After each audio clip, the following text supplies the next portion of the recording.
Greetings, YouTube. Today's article is about pay equality. I'm sure that it will be well received.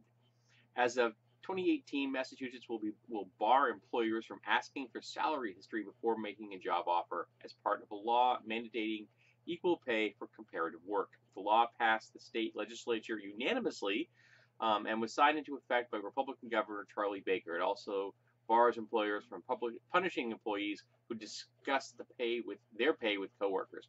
Now, what amazes me here are three things. It was passed unanimously.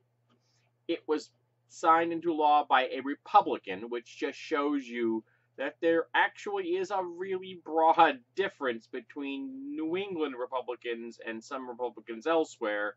And it's always been pretty much legal to discuss your pay. Now, I'm not saying whether you should or shouldn't discuss your pay with your coworkers, but if someone tries to fire you for that, you get to sue them.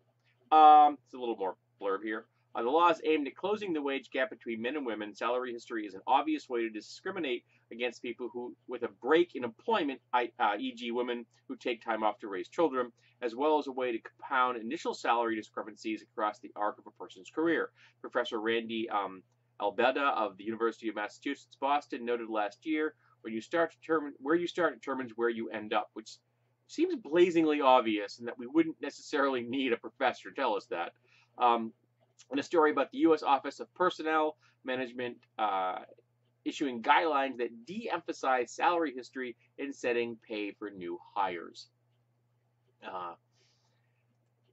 But sometimes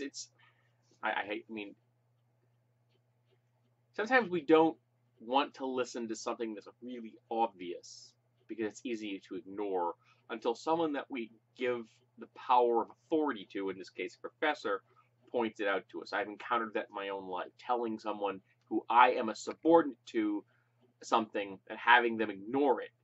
But when that same piece of information came from someone that they considered to be a peer or contemporary, suddenly it was obvious to them.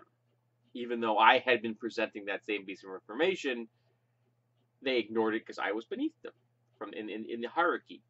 And of course, me being me, I had enlisted the aid of the person that was their peer because I'm sneaky. But this kind of a progressive move is what improves the middle class. This is the kind of thing that helps workers, that helps the 99%. And this is the kind of thing that is almost always opposed by the 1% because they are against changing the status quo. Don't rock the boat. Yes, it's really great to say that when you are in the boat and not when you're in the water drowning. When you're in the water drowning, you need to crawl into the boat. And if you rock the boat a little, tough. But the people in power are inside the boat, and they've been doing everything they possibly can to make sure no one else gets in.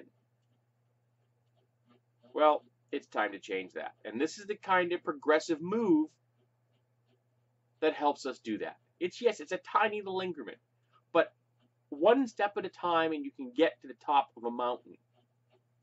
One bite at a time you can eat a whale. In this case, it's the fat cats at the top. So you're eating fat cats. So I fully endorse this law. I wish it were in effect now.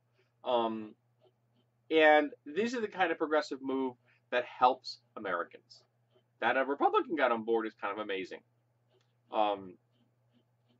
But maybe this particular Republican, Mr. Baker, has seen which way the wind is blowing. Maybe he's decided that having the system be a little more supportive of the middle class may just benefit him long term. Say, thinking beyond the next quarter, because far too many politicians seem to be thinking in business terms. This is short and sweet.